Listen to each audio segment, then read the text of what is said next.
నమస్తే, welcome to Abhinav Bharat. ఎవరైనా ఒకరి మీద పదే పదే దాడి చేస్తుంటే పాము పగబట్టినట్టు పగబట్టాడు అంటాం. మరి నిజంగా పామే పగబడితే? వికాస్ దుబే అనే యువకుడు ఇలాంటి పరిస్థితినే ఎదుర్కొన్నాడు. అతను 2 నెలల వ్యవధిలోనే 7 సార్లు పాము కాటుకు గురయ్యాడు. విచిత్రం ఏంటంటే ఆ పాము వారానికి ఒకసారి అతన్ని కాటేస్తుంది. అది కూడా ఏదో ముహూర్తం చూసుకున్నట్టు ప్రతి శనివారం మాత్రమే కాటేస్తుందట. పాము కాటుకు గురైన ప్రతిసారి ఆ యువకుడు ఆసుపత్రికి వెళ్లి వైద్యం చేయించుకొని ప్రాణాపాయం నుంచి బయటపడుతున్నాడు. అయితే వరుసగా ఇలా జరిగేసరికి వైద్యం చేయించుకునేందుకు సాయం చేయమంటూ జిల్లా కలెక్టర్ను కోరటంతో కథ మొత్తం బయటకొచ్చింది.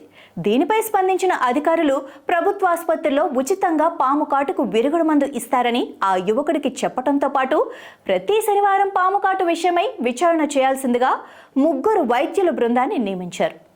ఉత్తరప్రదేశ్లో ఫతేబాద్ జిల్లా మాల్వా పోలీస్ స్టేషన్ పరిధిలో ఈ వింత సంఘటన చోటు చేసుకుంది. అసలు పాము పగబడుతుందా?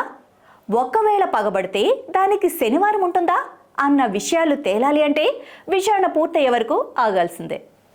నాయకులారా, మీ పనితనం మీ అధినాయకులకు తెలియజేయాలనుకుంటున్నారు. ప్రజలారా, మీ సమస్యలను మీ నాయకులకు తెలియజేయాలనుకుంటున్నారు. ప్రజా సమస్యల పరిష్కార వేదిక మీ అభినవ్ భారత్.